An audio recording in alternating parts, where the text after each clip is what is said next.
everyone, and welcome back to Alma Live. We are continuing this conversation on emotional resilience. I'm Adriana Monique Alvarez, and I'm so excited to introduce today's guest, Lindsay Crowther. Welcome. I'm so glad you're here. Hi, I'm glad to be here. Lindsay is a body positivity coach and yoga teacher. Lindsay, where are you joining us from this morning? I'm in Boise, Idaho. Awesome. So I would love if you took a few minutes to share in your own words who you are and what you're up to in the world. Well, I am a plus size yoga teacher. I took yoga teacher training to find a way to connect to my own body. I was diagnosed with MS in 2010, and I always felt that yoga was kind of my last piece for healing that diagnosis. And within the space of yoga, I really found a deep appreciation for my body as it was, big and all.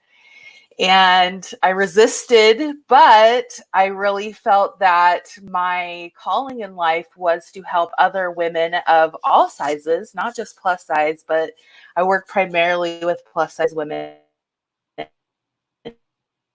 find peace within their body and find a home in this thing that they walk through life in. So beautiful. I love that. So what have you found when you said, accept my body as it is this, do you think, a new thing? Because most of the time when I hear about body and yoga or moving our body or fitness, it's always an attempt to change what is. Mm-hmm. And that was actually one of my first thoughts when I signed up for teacher training. One of my first thoughts was, I'm going to lose weight. And as I went through really intense 6-7 months of training, doing yoga all the time, every day, my body didn't change that much. But my spirit did, and my mind did, and I felt stronger and more confident. And I realized just how powerful this practice can be, because a lot of women, we think that we want this perfect bikini body because, that's what we've been told we want. But what we really want is just to feel at home, is just to go through our day without obsessing about food or what we look like in that shirt or someone taking a picture of us. And we don't want that. We want to just feel at home. And that's what yoga really gave to me. And like I said, I resisted. I didn't want to be the plus size yoga teacher. Even clear into my training, I was like, this is for me. This is for me. And then I knew, I can't keep this secret. I have to tell other people about this and help other women find a place of home and comfort within their body. We can't create big, beautiful things in the world if we're scared of what we look like. So true. It all starts right here. Mm-hmm. The internal world. So we've been talking about emotional resilience, and obviously right now is a good time to be having this conversation, and also a great time for us to see where we adjust, where we adapt, the tools that we rely on. So I would love if you'd share your personal definition of emotional resilience. I think what it boils down to as far as emotional resilience is having the power to choose and coming back to that power. Because there's going to be things that sweep us away a little bit. We're going to feel a little tossed around in the current. That's always going to be happening. But really coming back to that space, understanding you have the power to choose where your emotional body goes in any given situation, I think is what really builds that emotional resilience. So many times we just kind of allow ourselves to get swept away. And then the bounce back takes forever, right? We have to crawl back onto the beach through pure grit. Whereas if we can take a few breaths in the thick of something and remember, I have the power of choice right now. And I'm going to choose compassion over fear or whatever. That, I think, is emotional resilience, is choosing again and again to not allow yourself in that current. Yes. And I think that's so true. It's again and again. It's not a one-time decision, right? Mm-hmm. Even I've noticed right now, clients will be good at 9 a.m. and at 3 p.m. it's like, oh, this is a whole nother story. I need support right now. Mm-hmm. So it's many times, it's repetition. And we talked about before we went live about how we typically have a toolbox, right? For better or for worse, whether that toolbox looks like wine and chocolate or yoga and breathing, we all have a toolbox that we can dip into.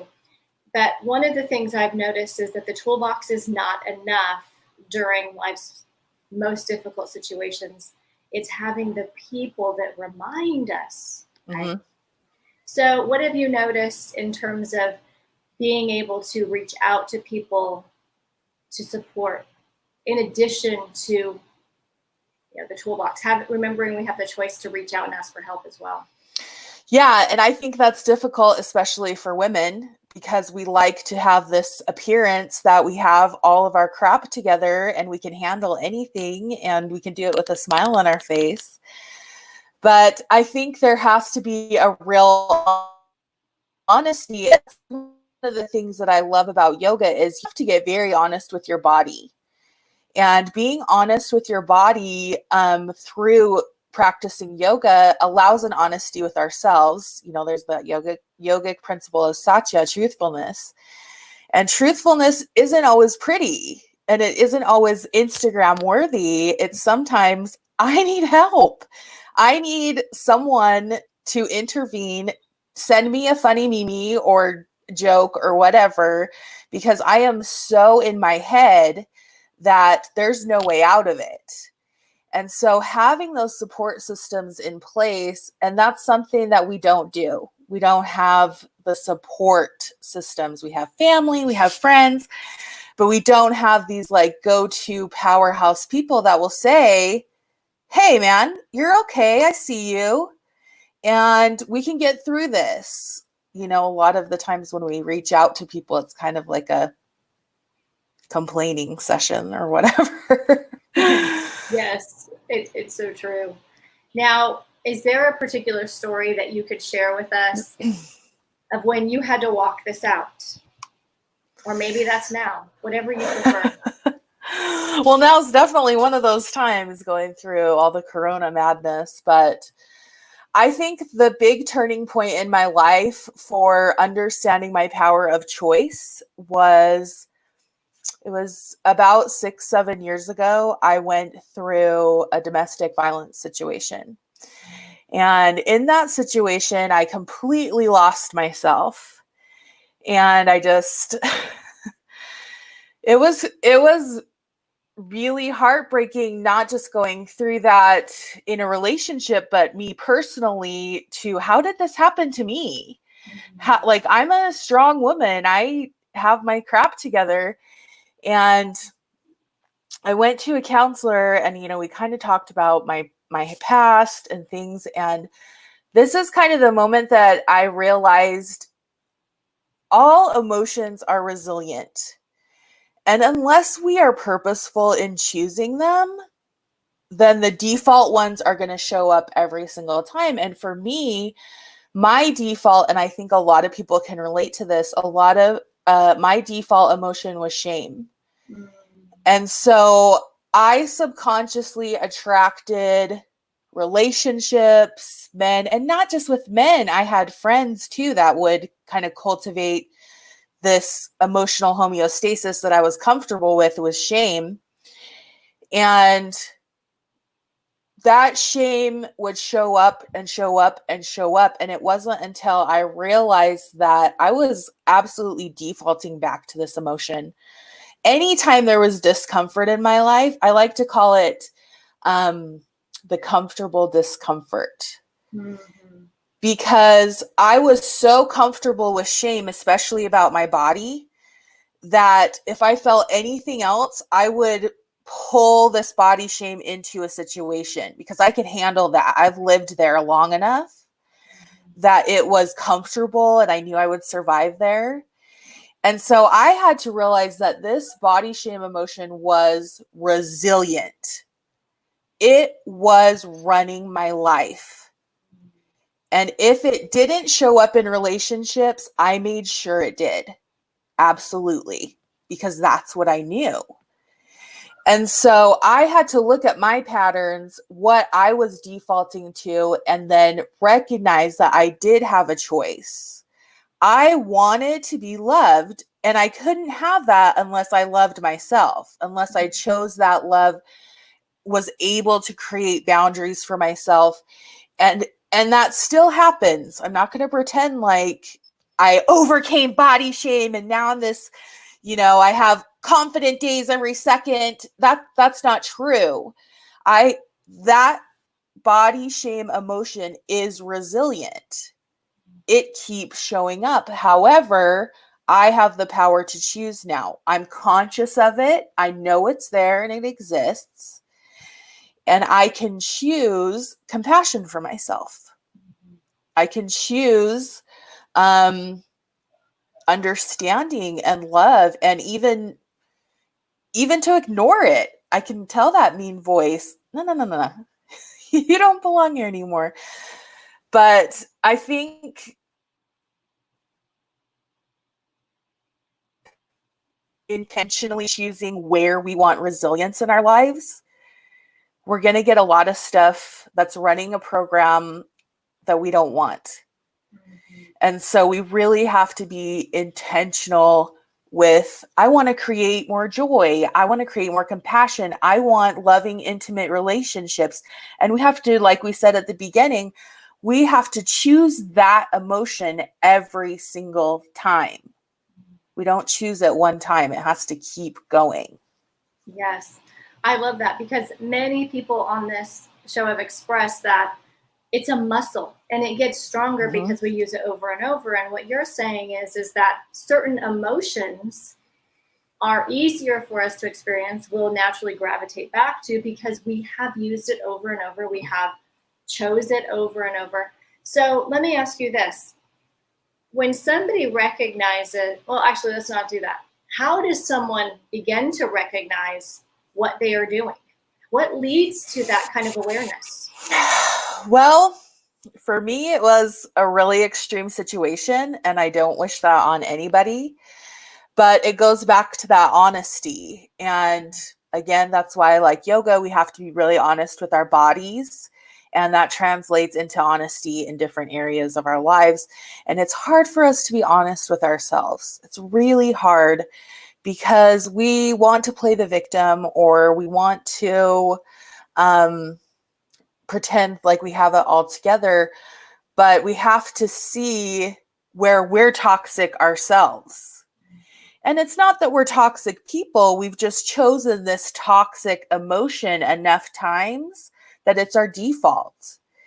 And being really honest with ourselves, and this is where I think people need a coach, to be totally honest. I had a counselor through this part of my journey, but we often won't call ourselves out on our own BS. So true. We'll sugarcoat it every single time. And this is where I think we need that type of coaching situation, or a counselor even, to say, hey, look, why is this showing up again and again and again? What's the common denominator here? And that's something that my counselor said to me. Interesting. You've had a lot of abusive relationships. Who's the main one in the relationships? Me. What have you been doing? And that was a hard pill to swallow. It really was, to admit that I had these tendencies and beliefs about relationships that attracted these type of situations. And I'm not trying to minimize what happened, but it comes to that power of choice, empowerment.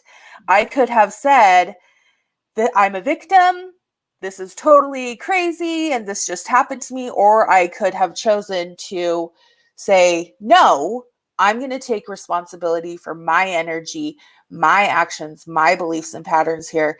And I'm not going to experience this again. And I'm going to change it. So. Yes. I love that. Now, you spoke about the role that a coach or, an outside perspective can offer.